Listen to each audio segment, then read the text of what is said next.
of business. Well, I am really, really pumped because today we get to talk about my favorite of the books, or one of my favorites of the books, and I believe it's yours too, which is, of course, The Horse and His Boy. So, kind of maybe an obvious question, why is it your favorite? Yeah, I mean, I've always liked this one a lot. I've always liked the Dawn Treader a lot. You know, maybe these two just tell stories from different angles. They, you know, The Horse and His Boy brings in not only the two horses, but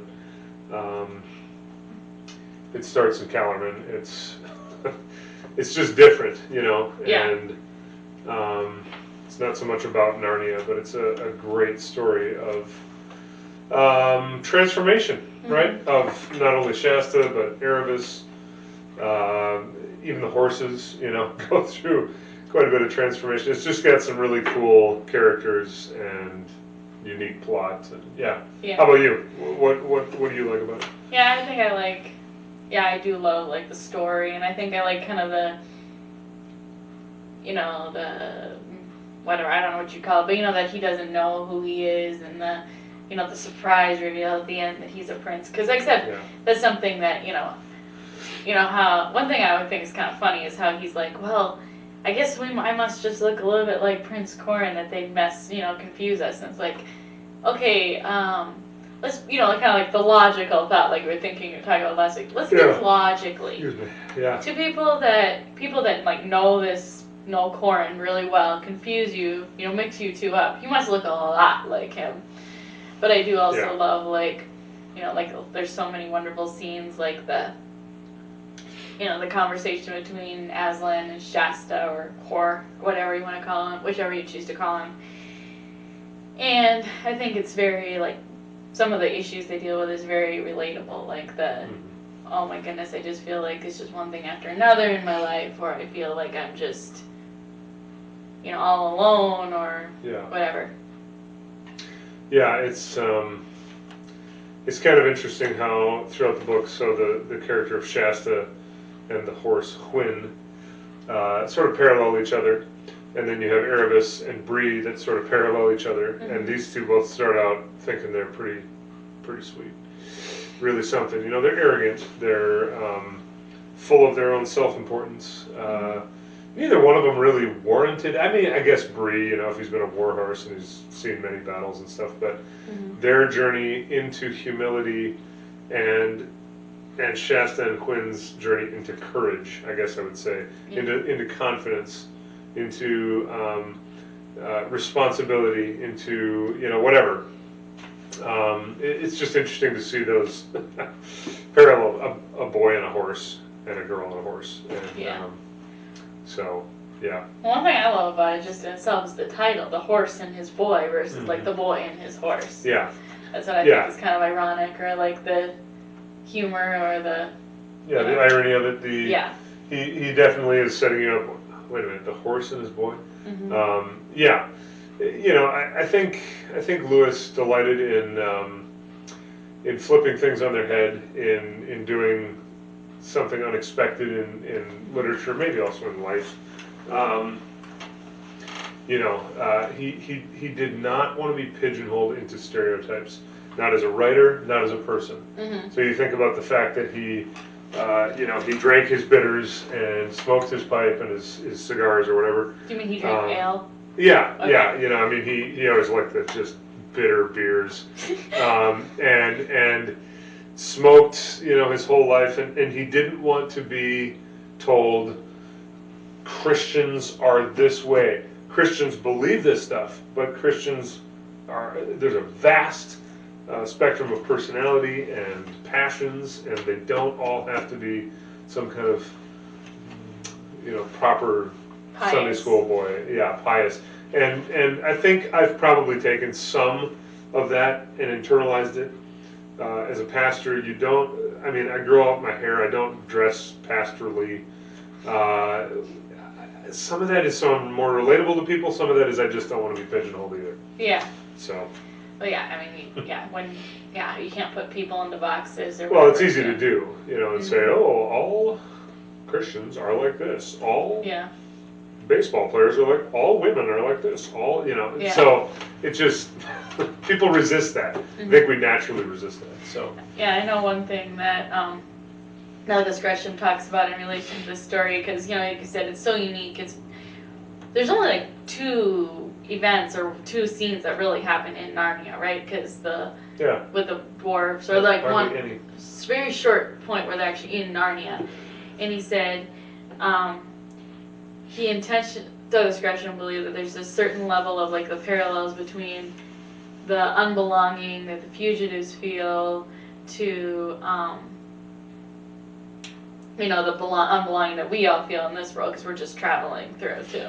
Sure, yeah, that's interesting. I was just out with Christine Hansen, you know, and talking about her brother David, who just passed away, of course, and the sadness with that. But David, he would come here year after year, and he would stand up when he would preach and say, you know, I'm just an alien about everywhere I go. You know, I'm not quite Taiwanese, and I'm in Taiwan. I'm not quite Canadian, and I'm in Canada. Not American, I'm in America. I'm married to an alien. That's just very exciting. It's something I remember him saying. It was hilarious. He's married to an alien, and then he would always end up saying something like, but we all know that our real home is in heaven. You know, and that's absolutely accurate. And it's something we grapple with, and it's something that I appreciate so much about Lewis. He writes so effectively about longing. And I think of that one letter to Sheldon Van Auken, you know, that Van Auken put in his book, where he says, are fish surprised at water for being wet? No, that would be strange, right? You know, or doesn't the fact that we have hunger, that we have this need for food, proof that there is such a thing as bread? And then he goes on to say, isn't the longing we feel in our souls proof that there's something beyond, that there's an eternal, we have this longing for an eternal, isn't that proof that there's something else?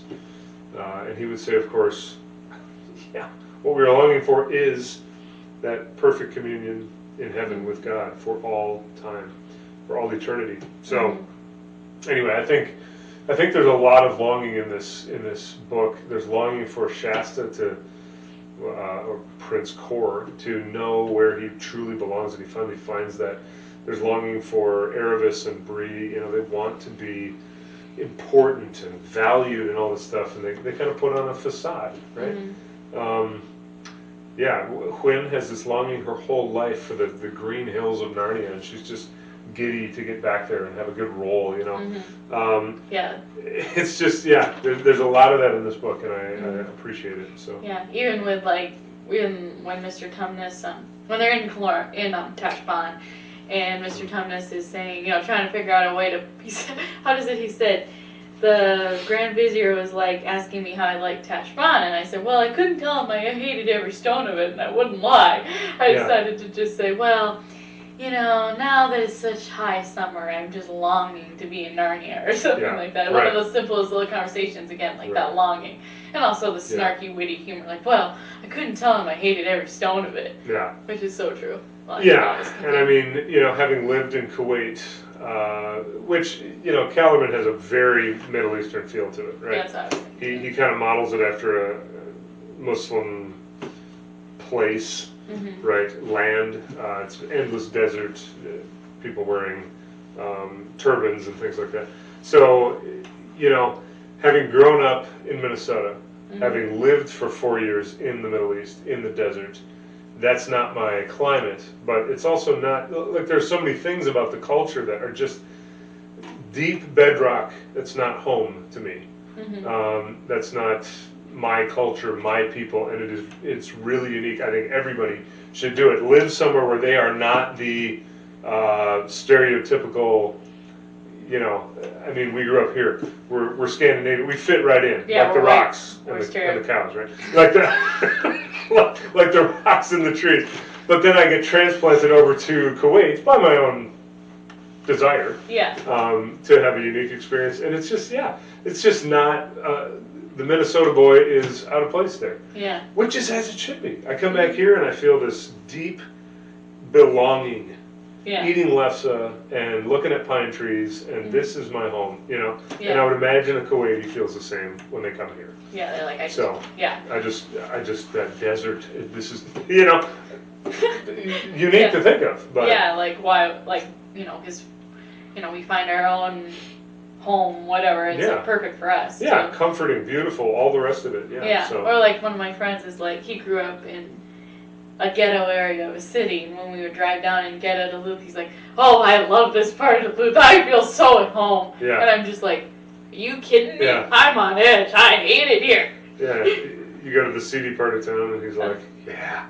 He's like, I can do a what's up at everyone, and they get it. And it's like, oh, farmers do what's up too. We lift the pointer finger off the steering wheel. But you know, anyway, but it's just kind of funny. It's like, and then I feel so at home where I was living, which is out like, you know, in the suburb area. I'm like, this feels like a home-like setting or whatever. So it's true, like, when you're transplanted and you go back to something that's like, maybe it's not your home, but it's similar. It's like, oh my goodness, this is so wonderful and joyous. And and you know, it's interesting how you can feel that when you're not at home. I mean, so of course we traveled widely, you know, in the 5 years we were living abroad. Indonesia did not feel like home. I never felt at home in the jungle. I mean, that would be strange. Never felt at home in Kuwait, but there were places we went. I mean, when I set foot on English soil, Irish soil, New Zealand soil, even Italian soil, even though in many ways I'm not Italian, and they speak a different language and whatever, but there were enough markers of home and enough beauty and enough great food. Oh my goodness. There are places where you can go, you know what, I could move in today. I felt that way in New Zealand, I felt that way in Ireland. And part of it is maybe climate, part of it is they speak English, but part of it is just, you know, you feel a different sense of belonging with certain groups and in certain places. Similar culture. Yeah, similar culture. Yeah. I know. So yeah, let's talk about, you know, let's talk about the conversation between Shasta and Aslan up on the pass, because I feel like that's kind of like the home. That's the big. That's my favorite part. I don't know if it's your favorite part. There are so many scenes that I would love to talk about, and in fact, I think we should do 2 sessions on this book, because I just don't have enough time to flesh this out now. But we should. But I think of scenes like, you know, and this is stuff to think about for another session, but Shasta jumping off of Bree's back and running back toward the lion, which he doesn't realize is Aslan. The scene, well, on the mountain is where he tells him, right, that you know, I have always been there all along. It was me when you were running across it. It was me when you were on the outskirts of Tashbaan. It was me who pushed the boat, you know. So so let's talk about that right now. There's a lot going on in that scene. What is your favorite part of it? I think, there's so much. I think it's kind of just his fear and trepidation, also, and he's just, you know, having a pity party for himself. And I have a pity party over a lot worse, you know, lamer issues than he does. Pity is, you know, quite a jail. He's throwing himself a pity party, and he's just like, you know, this is so terrible, this is horrible, and, you know, the lion is just like, well, tell me your troubles. He's not like, and he never, you never see him saying, oh my goodness, you're such a baby. Yeah. You know, you never see that. It's always just this tenderness and this compassion. Yeah. And I think, you know, when you know, he says, no, you know, I was the lion that forced you to join with Erebus. I was the lion, I was the cat that comforted you among the tombs. I was the lion and you know, from like the audience reading the books, my mom, like, I think we read it for the first time, I was probably 6 or 7. I don't know, I'd have to ask. And she's like, and I remember her saying, I remember asking her, so do you think, like, what do you think is going on? She said, well, I think it's Aslan. So, like, people reading the books kind of can see. Sure. That you can see the foreshadowing. See the foreshadowing, you know, but there's still that, like, we don't know about the boat being pushed. Like, we just know that the boat was there. Right. And I think it's so true how, and so as you say, God, I don't see how you were there. All I see is my little problem that I have right now, because he's literally in darkness at that point, in the fog, I think. Right. Yeah. And I mean, to construe that, what happens to him, it's so deep theologically, because here he's taken from his home. He's in a boat with this person who's kidnapped him, right? Who's taking him to a foreign land, and yet even in that, here's Aslan saying, "I was the one who pushed the boat that you were in toward," what's the guy's name? Ashish. Ashish. And it's like a Rashish. And it's like, and then he's like, sorry, go ahead. No, and just that notion that in our lives stuff happens, and Ashish was not a great dad. He was not a great, adoptive parent. He was tough on him. He slapped him around a bit. He made him work hard. Then he was going to sell him into slavery. Like, he was not a great dude by any stretch of the imagination. But for Aslan to say, even in the midst of that, there I was, pushing the boat so that you didn't die at sea. You actually made it to land. Ashish picked you up, and then your life transpired from there. And each step of the way, I was there, but it wasn't always like this. Bum, bum, bum, bum, everything's better. Yeah. Oftentimes, there I was in the field, and I caused fear to, literally the fear of God I put into you, so that you could get away in this moment, or whatever. Yeah, or so, or so you can meet this person that's been bugging you for the past however long they travel. Wait, God could orchestrate that so that I actually get paired together with this person that totally grates on me, so that I could learn something about the character of God working in my life or whatever. It's just so, to me, the stuff that he says there, I mean, because it's not all hunky-dory. No. Shasta's life, Korra's life is not all hunky-dory, but even in the midst of the struggles, to me, what he's talking about, and even physically representing when he shows up, he's just there. His presence is just there. And he waits for him to speak. Yeah, and he's like, who are you? Right? Isn't that what he says? Yeah. How he opens the conversation. And because Shasta opens it too. Yeah, so Shasta says, who are you? And he says, what does he say in return? Hold on, we can look it up We can look it up. That's why I brought it. Yeah. Yeah, because he because he says something to the effect of, the one who has waited long for you to speak, is that what he says? Yeah. Something like that? Yeah, because they're, it's like, because he's like, he's talking about, because he says, who are you? He said, scarcely above a whisper. One that has waited for you long for you to speak, said the thing. The voice was not loud, but very large and deep. And he says, Are you a giant? Asked Shasta. You might call me a giant, said the large voice, but I am not like the creatures you call giants. And then it goes down into the whole conversation. I can't see you at all. Yeah. I can't see you at all. Right. You're not a ghost. You're not a... Right. And then into that whole thing. And these are all things that we would ask of God too. Yeah. Where are you? Who are you? What are you? Yeah. And then, but yeah, I love how he says, and the lion just says, I do not call you unfortunate, said the large voice. And Shasta's like, well, don't you think it was at least bad luck to meet so many lions? And he says, there was only one lion. And then he goes through the whole, I was the lion. And I think that's kind of like my vision so often of, maybe not like situations, certainly with situations in our lives, but sometimes with people, you might, like, whatever, like people that influence each other, and like, you might not see the fruit of what you've done until eternity, and then you might be able to trace the thread back to say, oh, I can see that he was there. Yeah, it's so deep theologically. To me, it's a physical and metaphorical walking out of the 23rd Psalm. Because here he is, he shows up, he actually, as Shasta goes through the valley, well, he's on a mountain pass, but as he goes through a difficult struggle, there's the presence of God. Very thick like fog, you might say. Yeah. And walking with him through the valley of the shadow of death. And he doesn't say like, oh, poor baby. He says, guess what? I was with you all the way through. Every time you went into the valley of the shadow of death, you didn't have to fear because there I was with you. And you know what he doesn't say? Or David doesn't say in the Psalm, yea, though I never have to walk through another valley. No. Yeah. He says, even when I have to walk, even when I go through the valley, you are with me. What does Jesus say? In this world you will have trouble. Take heart, I've overcome the world. Take heart, my presence is with you in the fog, on the mountain pass, when you don't know what to do, or where you even are.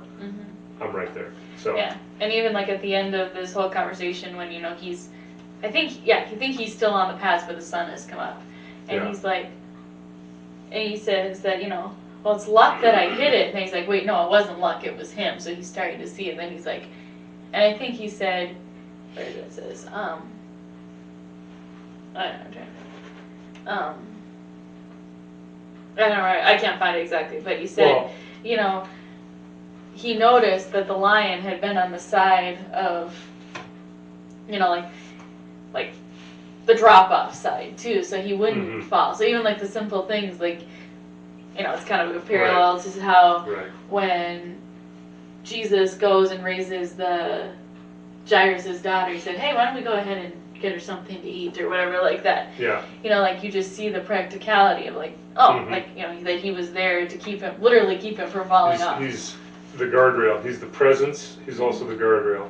And I think fog is another beautiful metaphor, because here's Shasta. He's lost in the fog, but as Aslan talks to him, and then the sun comes out, the fog lifts.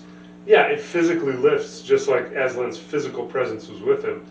But what he's saying is, my presence has been with you whether you knew it or not.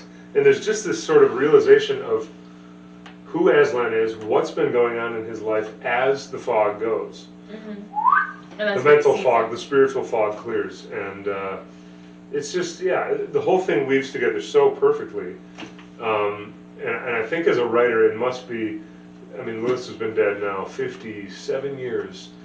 57 years, but it must be... Coming up this month, right? The 22nd. It must be a unique and wonderful thought, although he's been gone all this time, that people 57 years later would be tramping through the minutiae of something you wrote and going, wow, this is really helpful to me as a Christian. To think about a scene like this. This is one of the sentinel scenes. One of the great scenes in all of the Narnian books is the conversation on the mountaintop with Shasta, the speech of Puddleglum in the silver chair. There are a few of these moments. The undragoning of Eustace. The undragoning of Eustace, which is the chapter Jonas and I are reading right now. He's just telling Edmund the story, and of course we're getting ahead of ourselves, but he's just telling him what happened. Yeah, and how it happened. And it's just one beautiful. Of my goosebumps just story. amazing scenes that, each book has one or two of these that really just, you're like, wow, that just blew my mind. Yeah. So, you can kind of feel like, because he wrote The Horse and His Boy was like the 5th or 6th book that he wrote.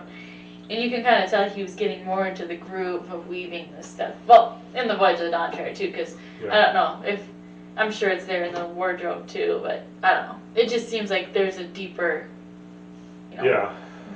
more diamonds beneath the surface. Or whatever. Bringing things back to life. I love that theme throughout Narnia. I love, we talked about the statues last week, the statues in the White Witch's palace.